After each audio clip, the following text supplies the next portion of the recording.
रानी, ओ रानी, कहाँ मर गई ये? दिन भर फोन में लगी रहती है।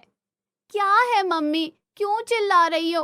अब तुझे ना चिल्लाऊं तो किसे चिल्लाऊं? तेरे दोनों भाई तो काम पर गए हुए हैं, एक तू ही फ्री है।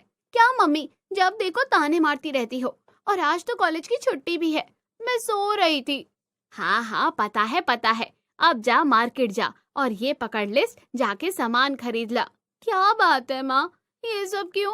कल हम तेरे भैया की शादी पक्की करने जा रहे हैं। लड़की शीला मौसी की शादी में आई थी, मुझे तो पसंद है। बाकी कल उनके यहाँ जाकर देखते हैं। मम्मा, कितना अच्छा होता ना कि आज पापा भी जिंदा होते। हाँ बेटा, उनकी कमी बहुत खलती है। सुबह होते ही रुक्मणी देवी अपने परिवार के साथ लड़की देखने निकल जाती है। अरे आइए आइए, आने में कोई दिक्कत तो नहीं हुई ना आपको? नहीं नहीं बहन जी, सीधा सीधा तो रास्ता था। बस बस भाई साहब, अब बस अपनी बच्ची को बुला दीजिए। रूबी बेटा, रूबी। जी माँ जी, आई। यहाँ आओ बेटा, मेरे पास बैठो। रूबी, मुझे तो तुम उसी दिन पसंद आ गई थी। बहन जी, भाई साहब, हमारी तरफ से रिश्ता पक्का है। अब आप रूबी से और पूछ लीजिए। रूबी रुक्मणी के बड़े बेटे नीरज को रिजेक्ट करके छोटे बेटे राहुल को सेलेक्ट करती है, क्योंकि वो अच्छी खासी कंपनी में मैनेजर था।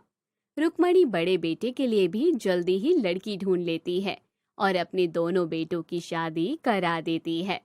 आओ बच्चों, गृह प्रवेश करो। आज मैं बहुत खुश हूँ, मेरे घर को संवारने वाली दो दो बहुएं आ गई हैं। रूबी शादी से पहले जॉब करती थी, जो शादी के बाद भी चलती रहती है। और नीरज की पत्नी नीलू घर पर रहकर घर का सारा काम करती है। कुछ दिन तो सब कुछ ठीक चलता है, लेकिन बाद में रुक्मणी दोनों बहुओं में भेदभाव करने लगती है। सुबह होते ही, गुड मॉर्निंग माँ जी। गुड मॉर्निंग बेटा, आज तो जल्दी तैयार हो गई, क्या बात है, आज ऑफिस जल्दी जाना है क्या? जी माँ जी, आज बहुत इम्पोर्टेंट मीटिंग है, तो मुझे आज जल्दी जाना है। अच्छा, अरे नीलू, अरे नीलू बहू, नाश्ता तैयार हुआ कि नहीं? बस माँ जी, तैयार है। अरे जल्दी ला, रूबी बहू को आज ऑफिस जल्दी जाना है। माँ जी, बहुत लेट हो रहा है, एक काम करती हूँ, मैं आज कैंटीन में ही खा लूंगी। हाँ हाँ बेटा, तू जा, इससे कभी समय से तो नाश्ता बन ही नहीं पाएगा। हाँ, जो अब देगी। लो, आ गई महारानी। ये लो रूबी दीदी, नाश्ता तैयार है। भाभी, मेरे पास आपके जैसा फालतू समय नहीं है, आप ही खा लो इस नाश्ते को। रूबी ऐसा कहकर और मुंह बनाकर ऑफिस के लिए चल पड़ती है। नीलू घर का सारा काम करती, झाड़ू पोछा, दोनों टाइम का खाना और सबके लिए टिफिन, और फिर अपने पति की दुकान में भी उसका हाथ बटाती। उसे 1 मिनट का भी समय नहीं मिलता था जिससे वो कुछ रेस्ट कर सके। एक और रूबी बाहर काम करती थी, वहीं दूसरी ओर नीलू घर के सारे काम को संभालती थी। माँ, मेरे कॉलेज की कल फीस भरनी है, मुझे पैसे चाहिए। अरे, तो क्या मैं कमाने जा रही हूँ? जो कमाता है उससे जाकर बोल, जा अपने बड़े भैया के पास जा, उससे पैसे ले ले। भैया। हाँ छोटी, बोल। भैया, मुझे कॉलेज की फीस भरनी है, पैसे चाहिए। हाँ बता, कितनी फीस है तेरी? भैया, 5,000 रुपए। क्या? 5,000 रुपए? पिछले महीने ही 5,000 रुपए दिए थे ना तुझे। हाँ तो क्या मैंने वो पैसे उड़ा दिए? कितने सारे प्रोजेक्ट और प्रैक्टिकल की फीस लगती है, आपको क्या पता? अभी तो मेरे पास इतने पैसे नहीं है, कल तक रुक जा, मैं तुझे 5,000 दे दूंगा। अरे रानी, तू भी ना, मैं तेरी कुछ नहीं हूँ क्या? मेरे से कह देती। अरे, ये ले पैसे। थैंक यू भाभी। वाह, मेरी बहू तो एक सर्वगुण संपन्न बहू है, घर को कैसे संभालना है तुझे अच्छे से आता है। और एक वो बड़ी बहू है जो दिन भर घर में बैठे बैठे रोटियां तोड़ती है, ना घर का काम होता है और ना बाहर का। दूसरे दिन, माँ जी, ऑफिस की 2 दिन की छुट्टी है, सोच रही हूँ मायके घुमाऊं। अरे बहू, इसमें इतना क्या सोचना, जा घुमा, छुट्टी तो है तेरी। तू भी ना छोटी छोटी बात मुझसे पूछती रहती है।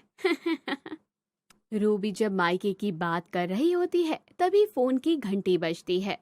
हेलो, कौन? बहन जी नमस्ते, कैसी हैं आप? जी नमस्ते, कहिए, फोन क्यों लगाया आपने? वो बहन जी, नीलू की माँ की तबीयत बहुत ज़्यादा खराब है और आप तो जानते हैं हमारी इकलौती बेटी है नीलू।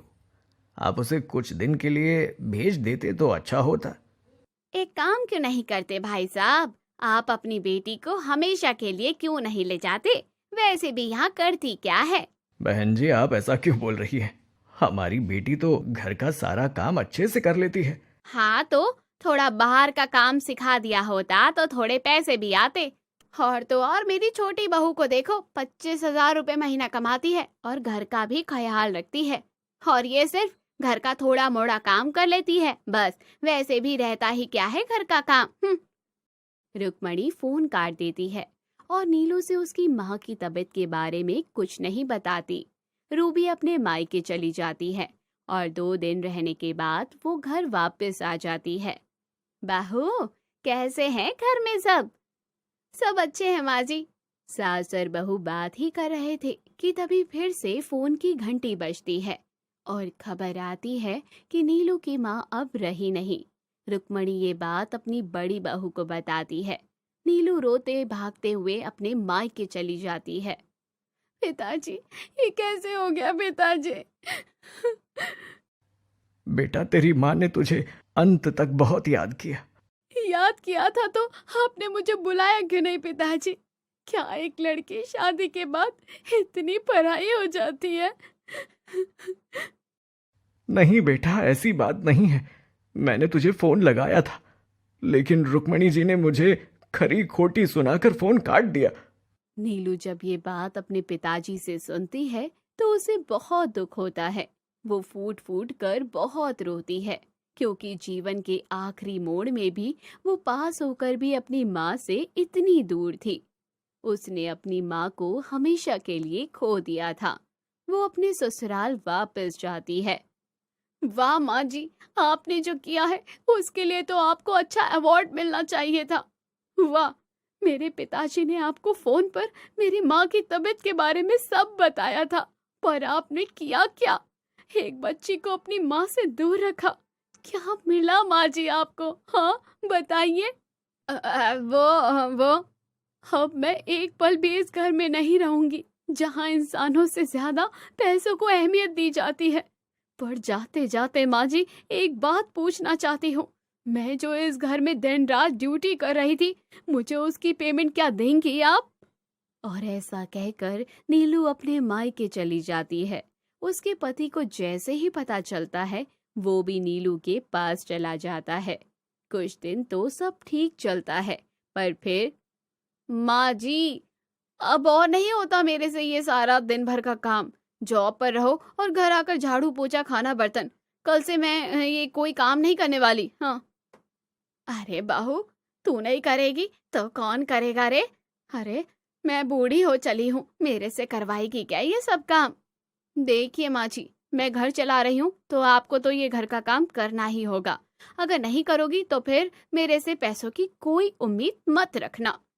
रूबी के जॉब पर जाने के बाद रुक्मणी घर का सारा काम करती, झाड़ू लगाती, पोछा लगाती, खाना बनाती, सारे घर का काम करती। हाय राम, मेरी बड़ी बहू कितना सारा काम करती थी और उफ तक नहीं करती थी। अब मुझे समझ आया, उसकी दिन रात की ड्यूटी का तो कोई मोल भी नहीं दे पाऊंगी मैं। वो अपनी बहू के मायके जाती है और उससे अपनी गलती की माफी मांगती है। तो दोस्तों, कैसी लगी आपको ये कहानी? कमेंट बॉक्स में जरूर बताइए। चैनल को जरूर सब्सक्राइब कीजिए।